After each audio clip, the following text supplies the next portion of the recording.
कल हमने पाठ एक्सप्लेन किया था। आज हम प्रश्नोत्तर देखिए। सबसे पहले है एक पदेन उत्तरम लिखत। एक पदेन उत्तरम में सिर्फ आपको एक वाक्य लिखना है। जैसे यहाँ पर दिया है, देखिए फर्स्ट क्वेश्चन है आपका, वरामिहिरस्य जन्म कुत्र अभवत्। कहने का तात्पर्य है कि वरामिहिर का जन्म कहाँ पर हुआ था। तो आपको सिर्फ यहाँ पर लिखना पड़ेगा, कुत्र की जगह सिर्फ क्या आ जाएगा, कपित ग्रामे। तो आपको सिर्फ उत्तर में लिखना है कपित ग्रामे। इसके बाद में आपका सेकेंड है, वरामिहिरस्य पितुः नाम किम। उनके पिता का नाम क्या था। तो आपको मालूम नहीं है, आदित्य दासः। उसके बाद में ये है कि वरामिहिरः कस्मात् ज्योतिषम पठितवान्, मतलब किससे उन्होंने ज्योतिष का पाठ पढ़ा। तो यहाँ पे आप आंसर में लिखिएगा स्वकीय पिता, मतलब अपने पिताजी से, स्वयं के पिताजी से ही उन्होंने पढ़ा था। अब उसके बाद में देखिए, उसके बाद में घ वाला क्वेश्चन है, वरामिहिरः खगोल शास्त्रम कस्मात् पठितवान्। कहने का तात्पर्य यह है कि वरामिहिर ने जो है खगोल शास्त्र किसके द्वारा पढ़ा। तो आप आंसर में लिखिएगा आर्यभट्टात्। कस्मात् दिया हुआ है इसलिए आर्यभट्टात् लिखिएगा। अब उसके बाद में लास्ट क्वेश्चन है, वरामिहिरः अध्ययनम समाप्य कुत्र अगच्छत्। तो वहाँ इसका हिंदी में अनुवाद करेंगे कि वरामिहिर अध्ययन समाप्त होने के बाद कहाँ गए। तो कहाँ पर गए वो, उज्जैनियाम। कहाँ पर चले गए थे वो, उज्जैनियाम चले गए थे। तो इस प्रकार से आप एक पदेन उत्तर लिखिएगा। उसके बाद में हम आते हैं आपका एक वाक्य में उत्तर लिखो। तो एक वाक्य में उत्तर लिखना है तो आधे तो आपके क्वेश्चन में ही उत्तर लिखे रहते हैं। तो आप पहले क्वेश्चन से लिख लीजिएगा। सबसे फर्स्ट क्वेश्चन है कि वरामिहिरस्य जन्म कदा अभवत्, मतलब वरामिहिर का जन्म कहाँ पर हुआ। तो आप लिखिएगा वरामिहिरस्य जन्म 499 ख्रीस्ताब्दे अभवत्। इस प्रकार से लिखिएगा। उसके बाद में देखिए सेकेंड क्वेश्चन है, वरामिहिरः कदा दिवगतः, मतलब वरामिहिर जो थे उनके जो है कब वो दिवगत हो गए, मतलब कब इस संसार को छोड़ करके वे चले गए। तो आप लिखिएगा वरामिहिरः 587 ख्रीस्ताब्दे दिवगत, उनकी मृत्यु हो गई। उसके बाद में देखिए ग वाला क्वेश्चन है, भारते फलित ज्योतिषस्य प्रथमः आचार्य क अभवत्, मतलब भारत में फलित फूलित जो ज्योतिष शास्त्र है उसके प्रथम आचार्य कौन थे।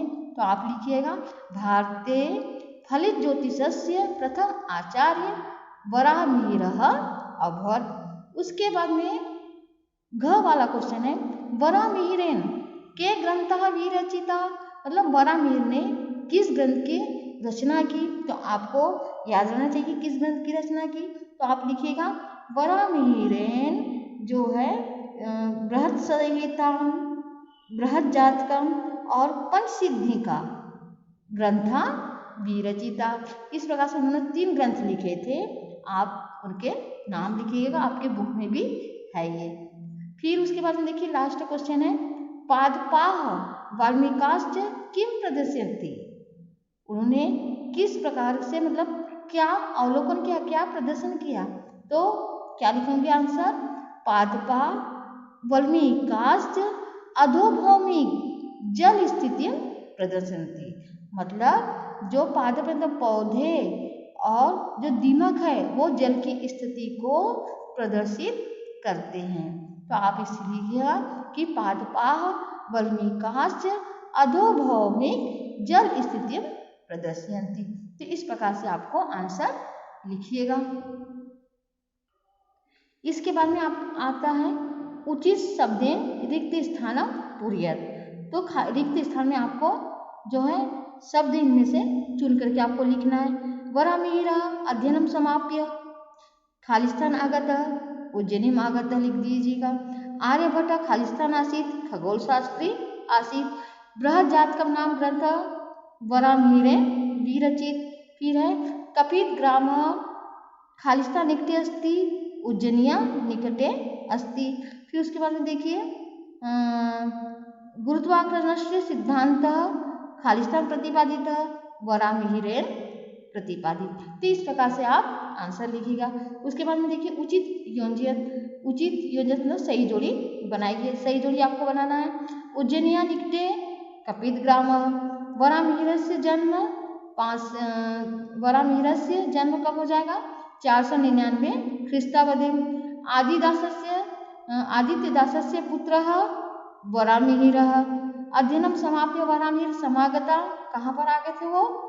उज्जैनी में आ गए थे। उसके बाद में वरामिहिरस्य मृत्यु 587 ख्रीस्ताब्दे। इस प्रकार से आप आंसर लिखिएगा। इसके बाद में आपका आता है शुद्ध वाक्य नाम समक्षम आम, अशुद्ध वाक्य नाम समक्षम न इति लिखित। मतलब शुद्ध वाक्य में आपको आम लिखना है और अशुद्ध वाक्य में न लिखना है। अब आप देखिएगा सेंटेंस पढ़ रहे हैं। पंचसिद्धांतिका इत्यस्य ग्रंथस्य रचिता वरामिहिर आसीत्। मतलब पंचसिद्धांतिका इत्यस्य इस ग्रंथ के रचिता वरामिहिर हैं, तो सही है तो आम लिखिएगा। फिर है बृहज्जातकम ग्रंथस्य रचिता आर्यभट्ट अस्ति न, तो यहाँ पर आप न लिखिएगा क्योंकि बृहज्जातक जो ग्रंथ की रचना भी किन्होंने की थी? वरामिहिर ने ही की थी। फिर है आर्यभट्ट खगोलशास्त्री आसीत्, आम। फिर है वरामिहिर से कृता कालगणना प्रमाणिकी अस्ति, आम लिखिएगा क्योंकि वरामिहिर से जन्म वर्तमान मध्य प्रदेश से राज्य अभवत, आम। तो इस प्रकार से जो सेंटेंस सही है उसमें सही मतलब आम लिखना है और जो गलत है उसमें न लिखना है। उसके बाद में आप आ जाइए नाम लेख पूर्वक संधि विच्छेद करो। आपको ये वर्ड दिया है, इसको संधि विच्छेद करना है। अब देखिए सबसे पहले देखिए आदित्योपासक, इसकी हम संधि करेंगे तो आदित्य प्लस उपासक, तो ये कौन सी संधि हो गई? गुण स्वर संधि हो गई। उसके बाद देखिए सेकेंड है अस्मिन्नेव, इसको हम अलग करेंगे विच्छेद करेंगे तो अस्मिन प्लस एव, ये कौन सी संधि हो जाएगी? व्यंजन संधि हो जाएगी। इसी प्रकार समाप्य अध्ययनम, समाप्य प्लस अध्ययनम, यहाँ पे अ मिलकर के क्या बना है? ये आ बना है, इसलिए कौन सी संधि हो जाएगी? ये दीर्घ स्वर संधि हो जाएंगी। उसी प्रकार देखिए यहाँ पर बालों को अजायते, तो हम यहाँ पे जो है बाल को अजायते मतलब बाल कह, यहाँ पे विसर्ग भी हो जाएगी। ओ की मात्रा क्या बन जाएगा? विसर्ग भी हो जाएगा। अजायते, तो इसलिए जो है कौन सी संधि हो जाएगी? ये हम विसर्ग भी बोल सकते हैं या पूर्व रूप संधि भी इसे हम कह सकते हैं। अब है वर्धिताश्च, इसे भी हम निश्चित करेंगे तो क्या हो जाएगा? वर्धिता, और इष्ट का क्या बन गया? वो च बन गया, तो कौन सी संधि हो जाएगी? वो विसर्ग संधि हो जाएगी। अब उसके बाद में लास्ट है खगोल शास्त्रस्य अध्ययनम, कहने का मतलब है इसे भी हम निश्चित करेंगे तो क्या हो जाएगा? खगोल शास्त्रस्य प्लस अध्ययनम, तो यहाँ पे अ मिलकर के क्या बन गया? आत, ये है दीर्घ स्वर संधि। तो इस प्रकार से आप क्वेश्चन आंसर लिखना है।